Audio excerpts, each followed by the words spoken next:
Yeah.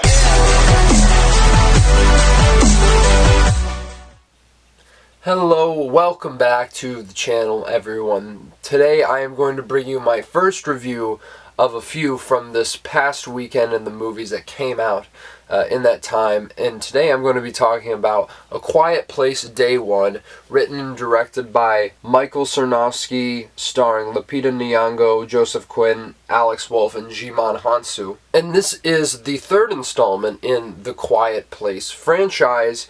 Of course, this being a prequel set on the day of the initial invasion in New York, following Lupita Nyong'o's character this time around, as her and Joseph Quinn try to find a way to survive and get around these creatures. I know it sounds pretty simplistic on paper, and I think in a lot of ways it is. This is not a sequel, of course, as I mentioned. We will be getting the third one pretty soon. I'm fairly certain of that.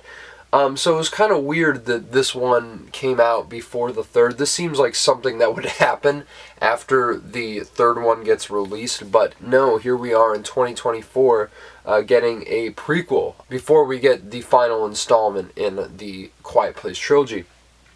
And what I will say about this film, right off the bat, is that Lupita Nyong'o is amazing in this. I think this is one of her best performances. This should not be a surprise because she's consistently delivered time and time again ever since her Oscar win and debut in 12 Years a Slave, and I really think that she's one of the best actresses out there. Her eyes are so huge and expressive, and she really makes you feel the emotional turmoil she's going through throughout this entire movie, just through her eyes. And yet again, she's just absolutely incredible in everything. But Joseph Quinn was equally impressive to me, the way he would elicit fear through his eyes as well. It's a battle of the eyes in this movie.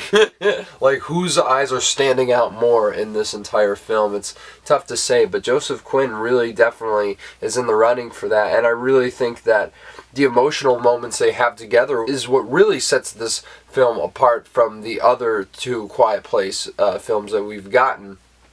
Because this isn't as much as a action thriller, as the other two are in that horror vein. It is still very much a horror film. There's one scene in particular near the beginning of the film which I thought was absolutely stunning. And I think that there's a few sequences that are great throughout this movie. But I think that this movie does, quite frankly, have a lot of issues. I think the first 10 minutes of this movie are really bad. The dialogue is just so unrealistic to the point where I'm like, I don't think real humans would be having a conversation in this manner. It just seems a very, very ridiculous, a little over the top, and I sometimes feel that Lupita Nyong'o's character's motivations, you understand where she's coming from, but sometimes in certain situations I don't feel like the ends justify the means.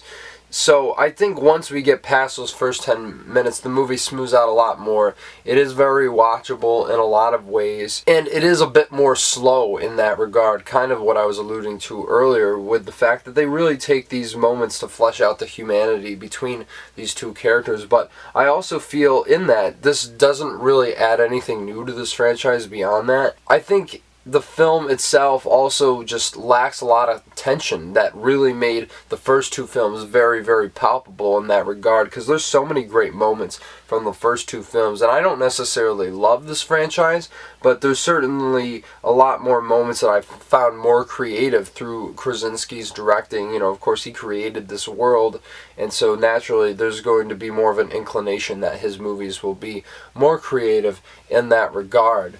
But I still think that there is enough here to latch onto. And another issue that I did have, there's a cat, which is the best part of the movie. Gotta love the cat. But he goes through things that are just so unbelievable. Like, you really have to suspend your disbelief with this cat here. And it's kind of dumb in some ways. And there's a lot of conveniences that just kind of show up and kind of move the narrative along.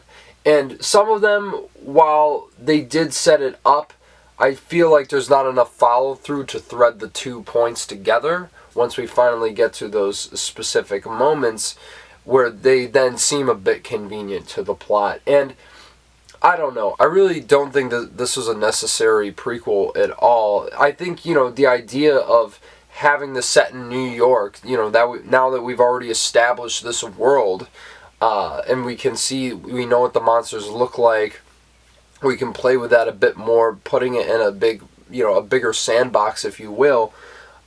I still think there's a lot of great ideas there, but they don't really fulfill the promise of those set ideas. And there's just a lot of moments where characters really make some dumb decisions that feel like they are contrived to move the plot along as well. So all this being said, I would say overall, it's a solid watch for sure. I appreciate some of the things they're doing, but it comes nowhere near the level of intensity that the first two films present, or the level of creativity with the sound even, because it's not that the sound design is lazy or anything, it just does not stand out as much, because I'm sure that so much hard work went into the technical elements of this film, but I think this one comes up a little short. But I'm still going to give A Quiet Place Day 1 a 6 out of 10. Very light at that, but even so, there's still enough in this movie to recommend more than not. So if you want to check this out, if you're a fan of the Quiet Place franchise, by all means, go to the theater and see this. You'll probably enjoy yourself to some degree, and if not, I understand that too. But I know some people have been enjoying this slightly a bit more than I did. But even so, just go see it for yourselves. And let me know down in the comments below what you thought of A Quiet Place Day 1. Did you find this to be an unnecessary prequel as well? Or do you think I'm completely off here? Let me know. And of course, smash the like button, subscribe to the channel for more reviews like this. I'm definitely planning to do a review on Ghostlight, which is a great indie that came out last week. Got to see it this weekend. Definitely want to talk about that.